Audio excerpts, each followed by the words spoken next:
How you guys doing, and welcome to Arc Garage channel. Today we're going to be discussing the LPG installation on Alfa Romeo cars. I'll cover the twin spark Busso Mpi TBI and lastly the JTS engines.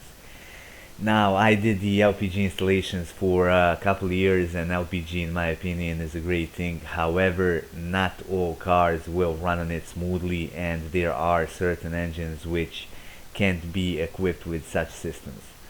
As a fuel, it is considerably cheaper compared to gasoline, up to 50%, but not only that, it's also much cleaner and better for environment. You also get a second fuel system on your car, which theoretically makes it more reliable. However, there are some drawbacks to it as well. Such systems can be expensive, and in the event of crash, having an LPG tank in your car can be certainly an advantage. Before we dive into it, let me go over some of the main components real fast, as well as some of the safety measures. We'll start with the LPG tank. It's usually located in the spare wheel slot, as you can see right here. It holds the 50 liters of LPG. Now all of the valves and solenoids are located right underneath this cover right here, which has this rubber seal. Now if there's a leak, the cover won't let it go inside the cabin. There's actually a hole underneath which is used to ventilate the gas in case of the faulty component. Another safety feature is the valve, which lets the auto gas only when the key is in the on position. When it comes to filling up the LPG tank, in my case I'm using this adapter, which basically just screws on, as you can see right here, but it can actually be located also on the bumper or something like that, but in my opinion this is a better option. Now I'm gonna move on to the front. We got the injectors right here, which are essentially operated by the solenoids and by the Lpg Ecu. There's also another component which heats up the gas using the coolant from the engine. Now, as I said, the whole thing is operated by the Lpg Ecu. In my case, it's located right here. Inside, all I got is this little button right here. Now when it blinks, it indicates that the car is still running on gasoline. Now after the car heats up, it will stop blinking, and that's the indication that the car is running on LPG. Now these green lights indicate the level of the auto gas.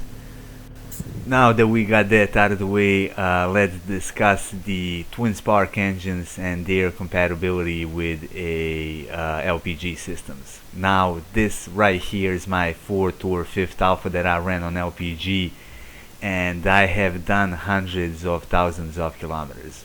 With that, I can say with certainty that there are no drawbacks to the installation on twin spark engines. Car runs smoothly, it has the same power, although in certain cases the LPG installation can reduce the HP output by up to 5% or so. This one right here goes just as well, and the transition between gasoline and LPG is seamless. The only issue that I have with this GT, which I didn't have with the other cars, is when I take the long trips and the gasoline gauge keeps dropping, since the board computer thinks the car is running on gasoline. However, when I go back to short routes, everything goes back to normal. When it comes to consumption, the city driving will take 10 to 13 liters depending on the driving, while on open road it will take 7 to 8 liters. When Busso engines are in question, they also run on LPG smoothly and without any issues. However, keep in mind that any Alfa nowadays with Busso engine has a potential to be a future classic. Now LPG installation maybe 10-15 years ago would seem like a good idea, but installing such a system now would probably decrease its value. So I wouldn't recommend it. When it comes to consumption, it all depends on the vehicle and the size of the engine. Since they are V6, the cost would also be higher, and it would range from 700 to 1000 euros. Moving on to the Mpi engines, they can be found in the Alfa 159, and although it derived from the GM, it runs on the LPG well. When it comes to consumption, it will take around 8 liters on the open road, while in the city that number hovers around 13 liters, which is still not bad considering the size of the 159. When it comes to 1.75 TBI engines, you can install the LPG systems on it as well, but just as with Busso engines, any modern Alfa with this engine has the potential to become a future classic, and for that reason solely I wouldn't recommend it. And lastly, we got the JTS engines. As some of you might already know, they are the engines with direct injection. This means that the fuel is injected right into the cylinder, which does pose some issues when it comes to LPG systems. Now, you can still install the LPG on JTS engines, but not as easy. First of all, not all JTS engines can be equipped with such systems. First thing you have to do is check the VIN number to make sure that you got the version which allows such installation. The second problem is the price. The equipment for 4-cylinder JTS engine will cost you around 600 to 700 euros, and the trouble doesn't stop there.